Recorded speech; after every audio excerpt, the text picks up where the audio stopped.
Hi everybody, a very warm welcome to episode 47 of the Photography Explained podcast. In this episode, my step-by-step guide to how I edit my photos in Lightroom. I'm your host Rick, and each week I will try to explain one photographic thing to you in plain English in less than 10 minutes without the irrelevant details. My aim is to explain things in just enough detail to help us with our photography and no more.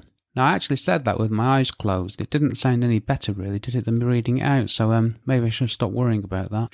Who am I? I'm a professionally qualified photographer based in England with a lifetime of photographic experience, which I share with you on my podcast. One bit of background. I've been using Lightroom since Lightroom 1.0. Back in the day, you used to buy it online. Yes, we had the internet then. And you got a CD sent through the post. And I found Lightroom 1, 2, 3 and 4 in a box the other day in my garage, which was a reminder of the past. Obviously, these days, it's all cloud-based and subscriptions and everything. Bit of background there. See, I've been using Lightroom since the very beginning. I'm a paid subscriber to Creative Cloud. I'm not being paid to say anything about Lightroom. It's just what I use and what I pay to use, and I'm happy to pay to use. Right then, enough waffle. My step-by-step guide to how I edit my photos in Lightroom. First failure, less than 2 minutes in. Here's the answer bit. I edit my photos in Lightroom using my well-refined workflow. I import the photos into Lightroom and apply my own import presets, which are things I do to every image,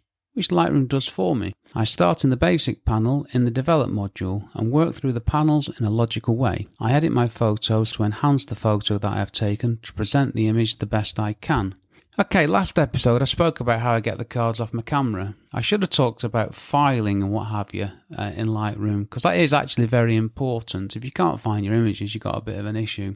So I think I'm going to do that in the next episode. Between us, I didn't want to do it because it's a bit boring. I'll do that and I'll talk a bit more about backups and all that good but boring but important stuff. Having missed out the filing stage, we start from the point that the photos are in a folder. So what do? I select the photos that I want to edit. Yes, I said photos. Now, for my architectural work, I bracket the photos. I take 3 photos. I then merge them together. The first thing is to select the 3 images, and then I use the HDR merge tool to merge the 3 images. This creates a new raw file, which is the one I'm going to work on. I'll come on to why I do this in another episode because it's a subject all on its own. Step 3 is I put the 4 images in a stack with the new image at the top. I'm not interested in the 3 original images. I need to see the new HDR merged image only. What's next? I'm actually looking at Lightroom while I do this with a photo taken. Where was that? That's a hospital ward without any beds in. It looks like a room with some more furniture, to be honest with you.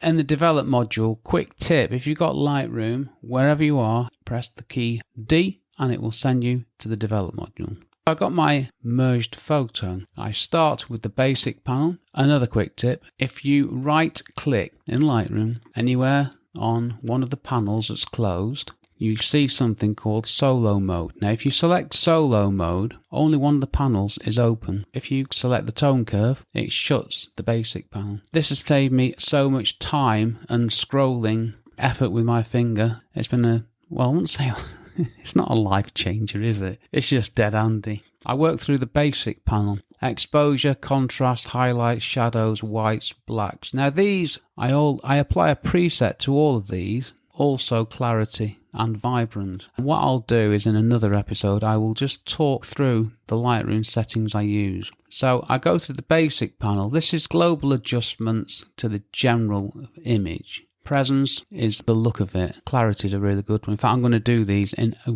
huge amount of detail. So I work through the sliders in the basic panel, and it's a visual thing. So if you've got a big monitor, that will make life easier.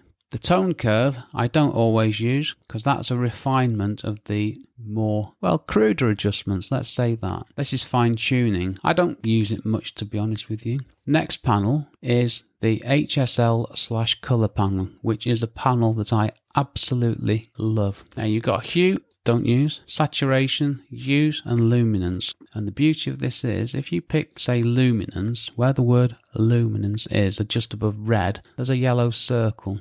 Click on that, then you can adjust the luminance by putting your mouse, selecting something. You can select a colour. I selected a green chair. I can adjust the luminance of just that green chair. It's absolutely amazing. Saturation, I tend not to do that much. I might reduce a bit of saturation if things are looking a bit garish. Luminance is a brilliant tool.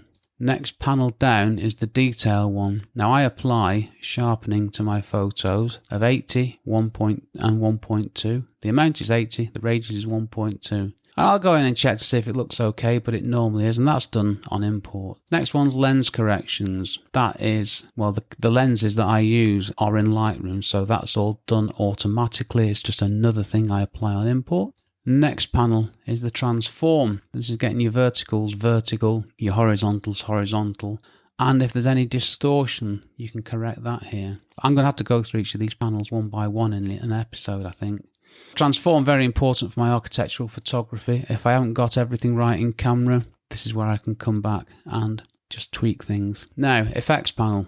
I don't use this panel apart from, don't tell anybody this, on every photo I apply a -10 vignette on import to every photo. Just darkens the edges a little bit. You can't really see it. There's a reason for that I'll come on to. Beauty of Lightroom, you can play around with all these sliders to your heart's content. If you don't like what you've done, reset it. It's non-destructive editing. It's brilliant. You can create virtual copies. You can compare different versions. Lightroom is just amazing. And then there's the calibration panel. Yeah, we're on version 5. It's the current one. I don't touch that one really.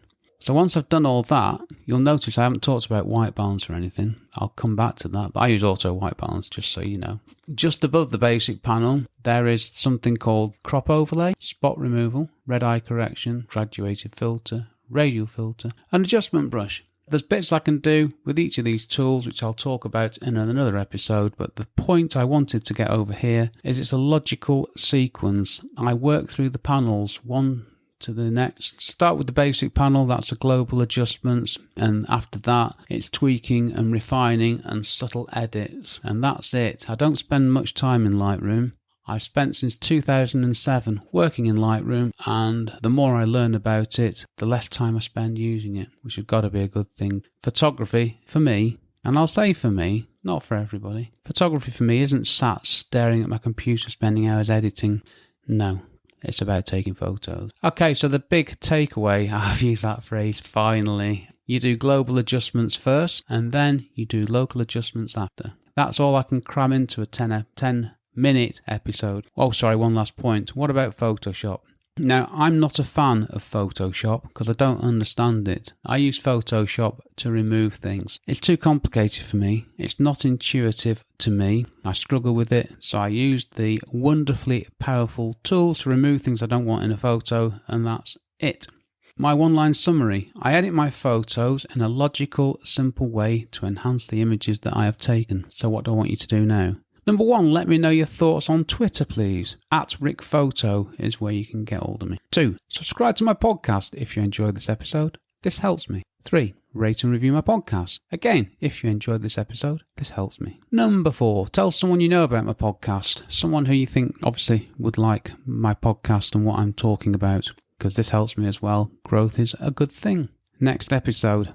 Boring episode alert. Having spoken about getting the photos off the camera and how I edit them, this was an introduction to it really, wasn't it? I'm going to go back to the step-by-step guide to how I organise my photos. I quite like this step-by-step guide thing. It gives me a bit of discipline. Not too much, obviously. Okay, thank you for listening to my small but perfectly formed podcast, it says here.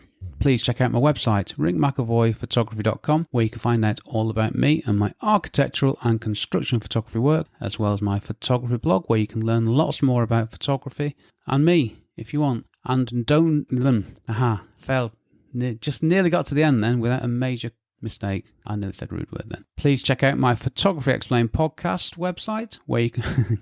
Please check out the Photography Explained podcast website, where you can find out how to ask me a question, find a list of episodes, and also things I'm going to explain in future episodes. I should also say the transcripts are on there of each episode, which I have converted from audio to some form of English. This episode was brought to you very much by the power of I Need a Coffee. I've been Rick McEvoy. Thanks again very much for listening to me and for giving me 12 3/4 minutes of your time. Seems to be a recurring time, that, doesn't it? 12 3/4 minutes. Anyway, enough from me. I'll see you on the next episode. Cheers from me, Rick.